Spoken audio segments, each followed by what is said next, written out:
Does White House have any concerns about this a similar protest happening here in the nation's capital? I think what I would just reiterate here is that we know that requirements work. We have not seen a disruption as it relates to requirements to the industry. Where we have seen disruptions has been related to these convoys and protests. Now, everybody can peacefully protest. We fully support that, but it's important to note where the disruption is occurring. Well, even at CNN, they are sounding the alarm on the convoy and the problem it could pose for President Biden. This started as a protest against that vaccine mandate. It has turned into so much more. This isn't something the Biden administration can ignore, especially given those bridge crossings. There could be impacts to the supply chain between the United States and Canada. The Wall Street Journal editorial board puts it this way. The lesson for the COVID-19 police is that when you've lost even Canadians, arguably the most law-abiding people on the planet, you've lost the political plot. Time to adopt a new strategy more tolerant of the need to return to life, not dominated by pandemic fear and government commands. Will Cain, co-host of Fox and Friends Weekend. Will, I want to get your initial reaction to the idea that this could be coming here in the way of the White House ignoring yet another crisis, but also Americans are fed up. Harris, I find this issue the most fascinating thing taking place in the news cycle. And you hear me hesitate there because I'm trying to decide whether or not to say the domestic news cycle, the American news cycle. What I think this is actually reflective of, or the perfect illustration of, is something taking place across Western civilization, and it reveals our most pronounced or inherent divide, Harris. It's not racial. It's not black or white. It's not political. It's not Republican or Democrat.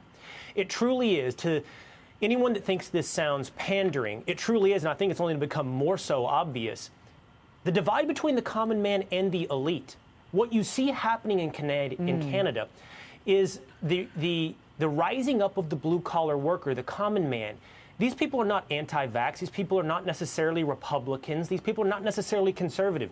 These are people that believe that individuals should retain the right of choice.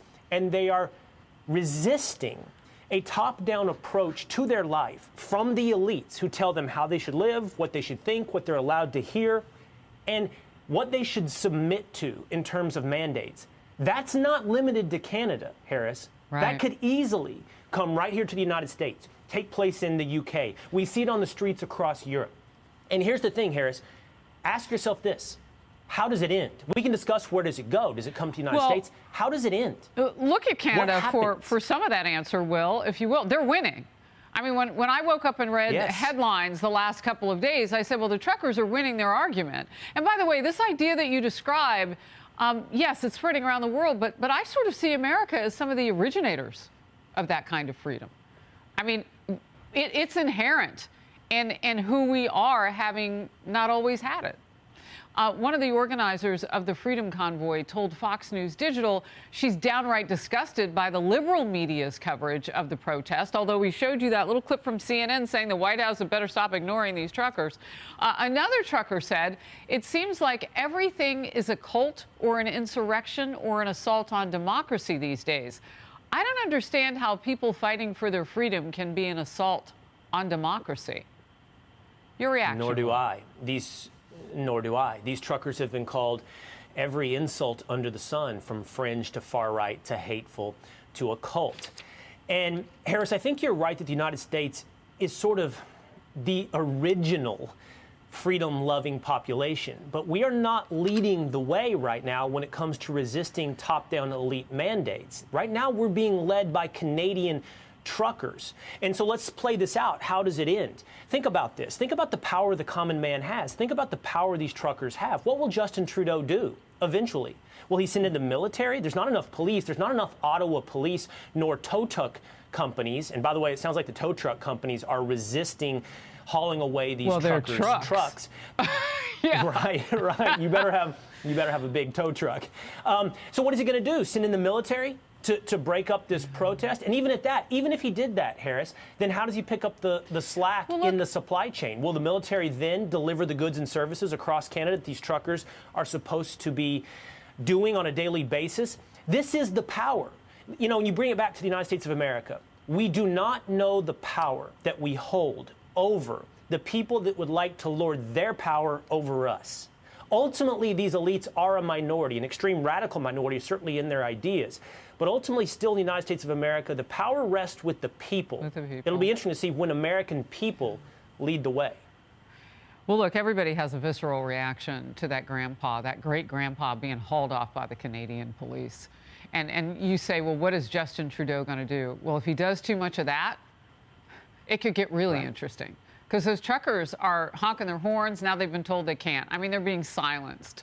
You know what? Tammy Bruce and I got into this, Will, and I thought of you yesterday as she was speaking, because I've heard you make a similar point. I want to get into it now.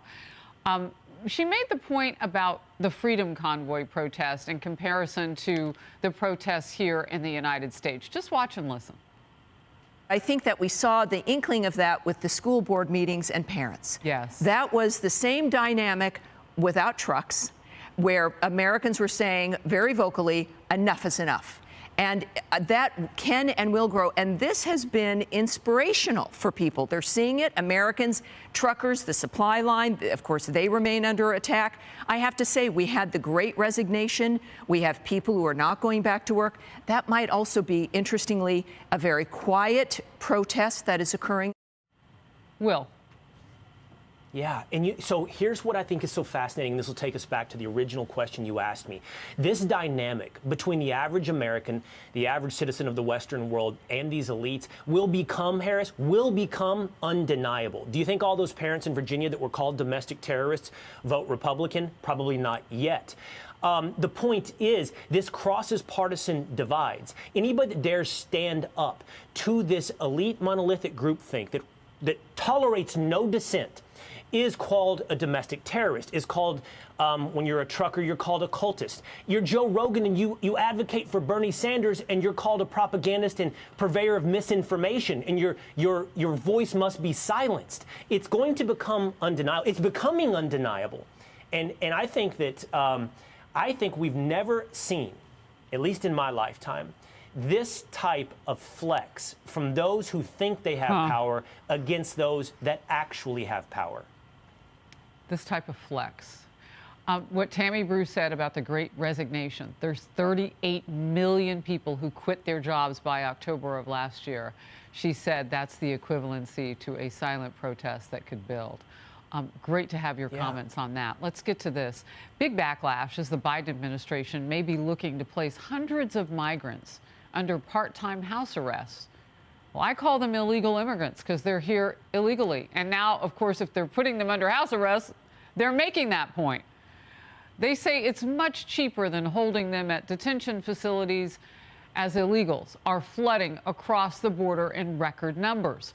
Reuters is reporting pilot programs will begin in Houston, Texas, and Baltimore, Maryland, with 100 to 200 single adults under house arrest in each city. Detainees would be required to be in their home from 8 p.m. to 8 a.m., with exceptions for work and extraordinary circumstances. Critics, such as the Arizona Attorney General Mark Brnovich, say this is a joke. It's obvious that the Biden administration is systematically trying to not only dismantle ICE, but essentially eliminate our entire southern border. And the taxpayers, hardworking middle-class taxpayers, are going to subsidize this progressive left social experiment. And unfortunately, it's going to be all of us are going to pay the cost.